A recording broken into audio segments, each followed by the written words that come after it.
This soldier goes missing but does whatever it takes to get home, only to discover that his wife has been clapping his brother. You know what I did?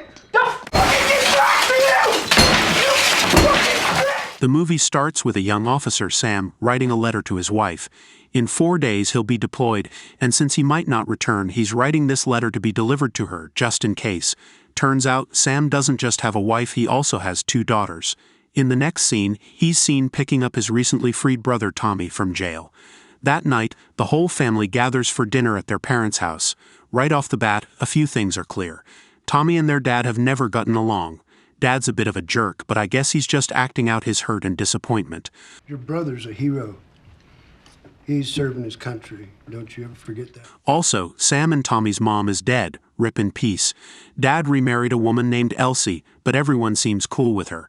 Anyway, it's a classic family dinner with all the obligatory drama, so nothing much to see. A few days pass, and Sam is in Afghanistan on his assignment. Being the good husband that he is, he tries to keep in touch. But one day, while flying in a chopper, there's a crash and everything goes kablooey. But not just any kablooey, the kind Hollywood loves where things are left open-ended so they can kill or revive characters as they please. The operative word henceforth. Sam is dead. Officers arrive at his home to break the news to his wife Grace. She cries, the whole works. That night, Tommy sneaks into the house to drop off the vehicle he borrowed from Sam. Instantly, Grace hates him for it. Her husband just died and Tommy is off doing whatever. He storms off to his father's house. Have I mentioned that the kids are fantastic actors, especially the older daughter Izzy?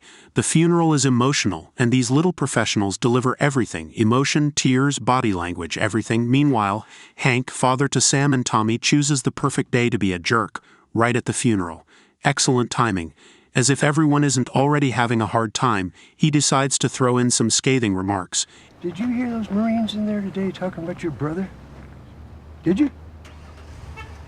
Who is going to stand up and testify for you once you're dead? He and Tommy argue while Grace is handed Sam's letter, the one he hoped she'd never have to read. She also reveals that she doesn't really believe Sam is dead because she can feel it. Cut to Sam. Turns out Rip in Peace was a lie. He's been captured and is being held prisoner. Meanwhile, Tommy is busy getting drunk and having Grace pick up his tab. Dude, I get that your dad is an insensitive class of jerk, but acting like this doesn't help your case. Even the little girls seem to have more common sense. The next morning, Hank comes over to Sam's house.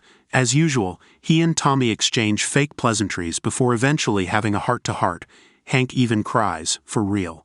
They make a joke about Grace's messy kitchen, which apparently is a whole thing in this movie. The next day, Tommy rounds up a bunch of guys to remodel Grace's kitchen. Of course, without telling her.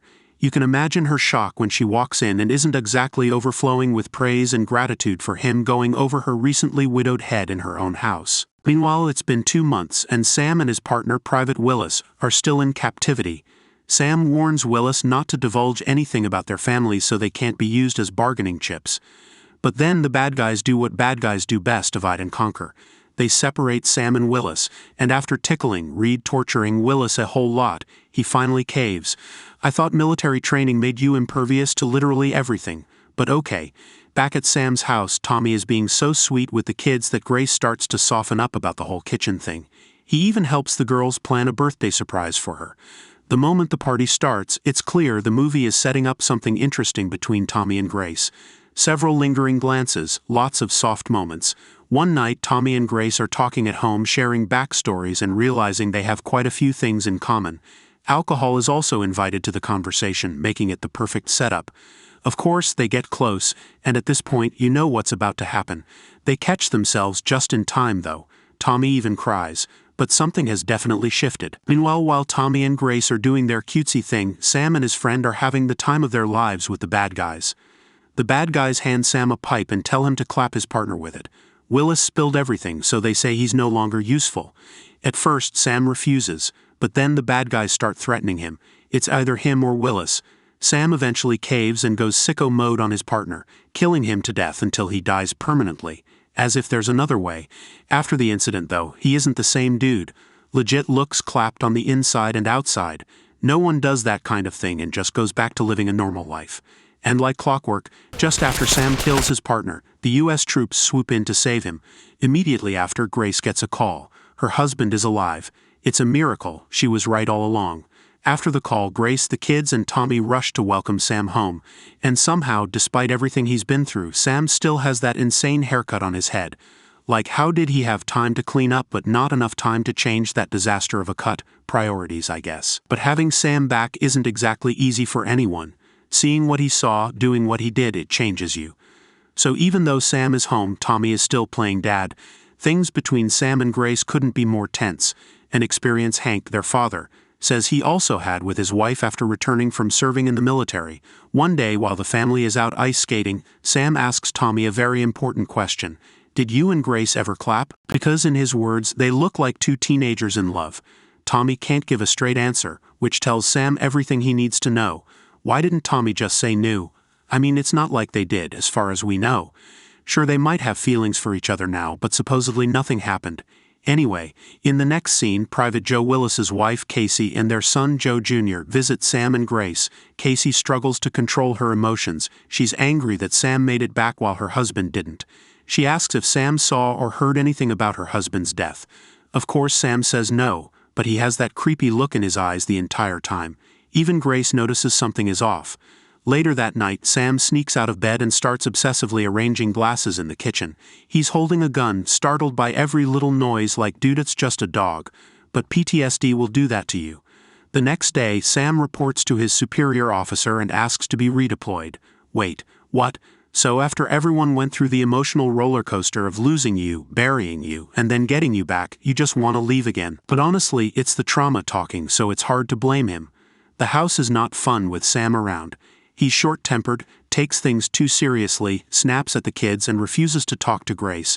Desperate for honesty, Grace finally confesses to kissing Tommy, hoping it'll encourage Sam to open up about what happened to him. But instead of talking, he just tells her he knows she and Tommy are together and walks out. The next day, Sam apologizes to the kids, but they're terrified of him now. A little later, it's Maggie's birthday, and the whole family gets together at the parents' house.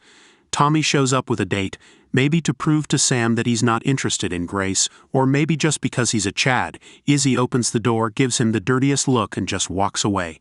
No hello, no nothing. Tommy looks as confused as I am. Like, girl, do you want your uncle and mom together or not? Because that's kind of the energy you're giving off. At dinner, Tommy's date turns out to be the most tactless human ever. She just will not stop talking about the Marines and how they're trained to kill, completely oblivious to the fact that everyone at the table is tense as hell. Meanwhile, Isabel is acting out and Sam is getting really irritated. When he finally snaps and pops her balloon, she loses it.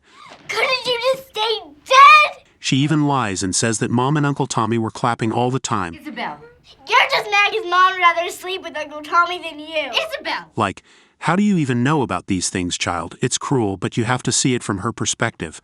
Life was easier when Dad was gone, and Uncle Tommy was playing Dad instead. She had gotten used to that.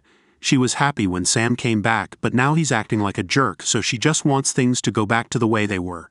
She later explains this to her mom, saying she and her sister prefer Uncle Tommy now. Tommy reassures them that their dad will get better. But honestly, no one's buying that. That night, Sam completely loses it.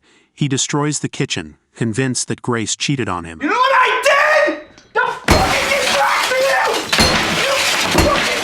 you! It's too much. When Tommy tries to calm him down, things escalate. Sam grabs a gun and points it at Tommy before turning it on himself. Thankfully, the police step in. Together with Tommy, they manage to stop Sam before he can self-delete or hurt anyone else. After his breakdown, Sam is institutionalized. During one of Grace's visits, she demands that he tell her what happened. That's when he finally opens up. They share a tearful hug after his confession. The movie ends with an uncertain future ahead for Sam and Grace. Moral of the story: I missed the part where that's my problem. Thank you for watching. Don't forget to like and subscribe. See you on the next video.